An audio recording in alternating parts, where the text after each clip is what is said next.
نماز پہلا رکن ہے شہادت توحید و رسالت کے بعد۔ اب قرآن مجید کی سورہ العنکبوت آیت نمبر 45 اس کو پڑھیے۔ اللہ رب العزت نے ارشاد فرمایا وَأَقِمِ الصَّلَاةَ إِنَّ الصَّلَاةَ تَنْهَى عَنِ الْفَحْشَاءِ وَالْمُنکَرِ، فرمایا نماز قائم کرو۔ کیوں حکم دیا؟ نماز قائم کرو، حکم دیا کیوں؟ کہ نماز دو چیزوں سے تمہیں روکتی ہے۔ نماز قائم کرو، یہ حکم نماز کا جسم قائم کرنے کے لیے، اور نماز جن دو چیزوں سے روکتی ہے یہ اس نماز کی روح ہے۔ تو جو نمازی کو ان دو چیزوں سے نہ روکے وہ نماز نہیں ہے، وہ مردہ جسم ہے۔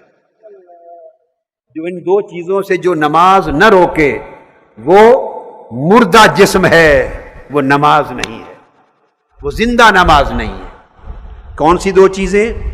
تنہا عن الفحشاء والمنکر، ایک فحشاء سے، اور فحشاء کہتے ہیں رذائل اخلاق،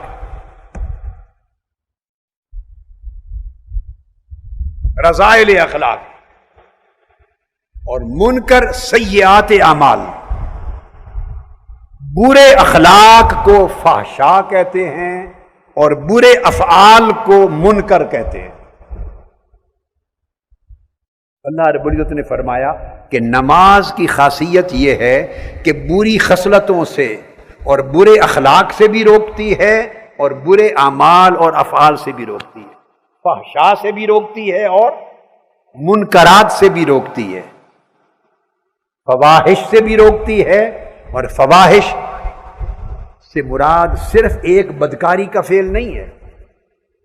اگر زبان گندی ہوگی تو کہیں گے یہ فحش زبان ہے، وہ بھی فاحش میں آئے گا۔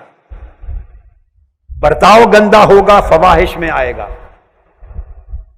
سوچ گندی ہوگی، فواحش میں آئے گی۔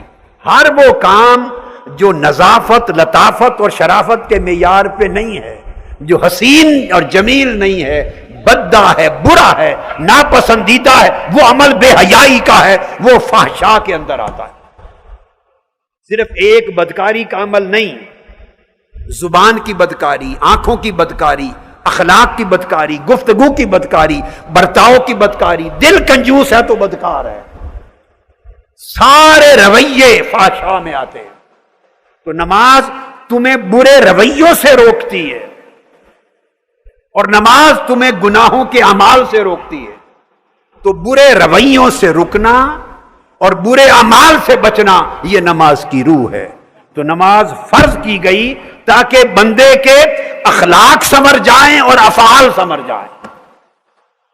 تو آپ نے دیکھا کہ سب سے پہلا رکن شہادت توحید و رسالت کے بعد نماز، اور نماز کی روح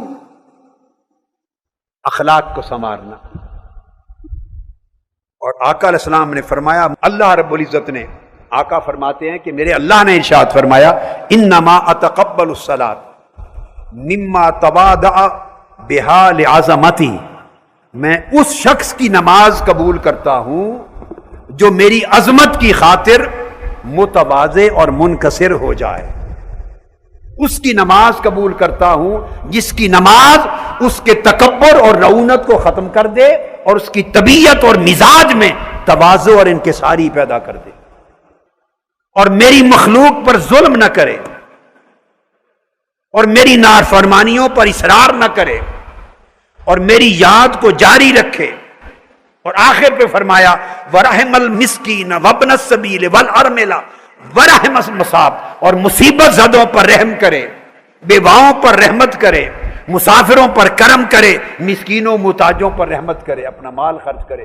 جس شخص کے اندر ایسے اخلاق پیدا ہو جائیں میں اسی کی نماز قبول کرتا ہوں۔ بقایا لوگ باقی تو نماز کے جسم کو اٹھا کے پھر رہے ہیں، باقی لوگ نماز کے جسم کو کندھوں پہ اٹھا کے پھر رہے ہیں۔